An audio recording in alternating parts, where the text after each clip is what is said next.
संयुक्त किसान मोर्चा की तरफ से आयोजित की गई है। जैसा आप जानते हैं, संयुक्त किसान मोर्चा देश के लगभग 500 किसान संगठनों का एक प्लेटफॉर्म है, जिसने दिल्ली में वो महान ऐतिहासिक संघर्ष लड़ा जिसकी वजह से तीनों कानून को वापस लेना पड़ा। उसी संयुक्त किसान मोर्चा ने एक मत से, सर्वानुमति से ये फैसला किया कि हम उत्तर प्रदेश चुनाव में जाके ये एक पंक्ति का संदेश देंगे, जो संदेश आपके आंखों के सामने है।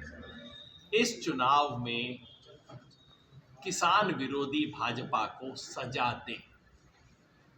हम ये प्रेस कॉन्फ्रेंस किसी पार्टी या किसी कैंडिडेट का समर्थन करने के लिए नहीं कर रहे हैं। हम उत्तर प्रदेश के मतदाता को ये नहीं कह रहे हैं कि फला पार्टी किसानों की हितैषी है, हम नहीं जानते। हम वही कर रहे हैं जो हमने पश्चिम बंगाल में किया था। हमने पश्चिम बंगाल में भी कहा था, आप किसे वोट देना चाहें, आप समझदार हैं, आप खुद फैसला कीजिए, बस किसान विरोधी बीजेपी को सजा दें। हमने वही कहा था, वही यहाँ कह रहे हैं। क्यों कह रहे हैं? इसलिए 3 कारण है उसके।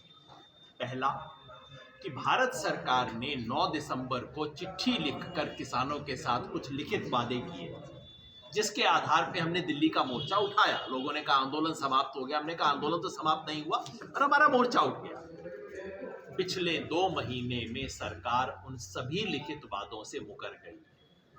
पहला वादा था किसानों के लिए एमएसपी की कमेटी बनेगी। कमेटी बनाने में कितना समय लगता है? 2 घंटा लगता है नोटिफिकेशन निकालने में। 2 महीने हो गए हैं, कमेटी नहीं बनी है।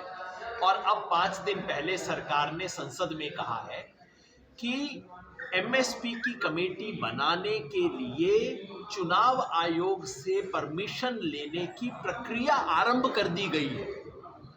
सोचिए, अरे भाई, पहले 1 महीना आपके पास था जबकि कोई आचार संहिता नहीं थी और वैसे भी पुरानी घोषणा को लागू करने पे कोई पाबंदी नहीं थी। बजट भी तो देश का पेश होता है, लेकिन नहीं साहब, ये नाटक खेला जा रहा है। वायदा था कि किसानों के खिलाफ जो केस दाखिल हुए वो केस वापस लिए जाएंगे, लिखित वायदा भारत सरकार का। अब तक केंद्र सरकार ने एक भी केस वापस करने की प्रक्रिया भी आरंभ नहीं की। 2 महीने हो गए।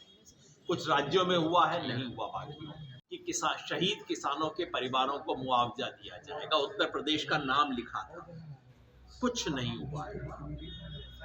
शायद सरकार सोचती होगी कि अब किसान उठ गए, अब किसान दोबारा कैसे इकट्ठे हो पाएंगे। इरादा ये रहा होगा कि चिट्ठी में कुछ भी लिख दो, उसके बाद चले जाएंगे, और उसके बाद किसने चिट्ठी देखी, किसे याद रहेगा। हम ये कहने आए हैं कि हमें याद है, हम इस चीज को याद रखें और हम याद दिलाएं। दूसरा कारण हमारे इस कॉल देने का ये है कि सरकार ने अजय मिश्र टेनी, जिन्हें हमने कहा, किसान आंदोलन ने कहा कि ये लखीमपुर खेरी हत्याकांड के सूत्रधार तो ये थे। एसआईटी ने कहा षड्यंत्र हुआ। भाई, षड्यंत्र करता फिर बाहर छुट्टा कैसे घूम रहा है? लेकिन न सिर्फ वो गिरफ्तार नहीं हुए, न सिर्फ वो केंद्रीय मंत्रिमंडल के सदस्य बने हुए, बल्कि पुलिस प्रशासन, प्रोसिक्यूशन ने पूरा सहयोग किया कि उनके बेटे को जमानत दिलवा दी जाए।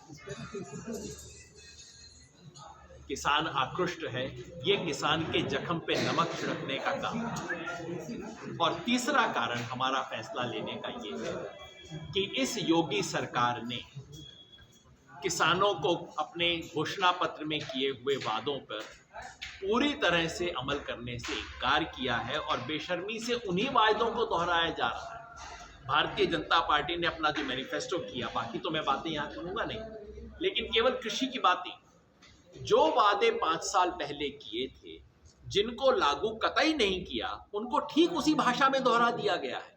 किसान को 14 दिन में गन्ने का रेट मिलेगा। अरे भाई, पिछले साल का रेट 3,500 करोड़ रुपए मिला नहीं है, वो दिलवा दो ना, 14 दिन की बात छोड़ दीजिए।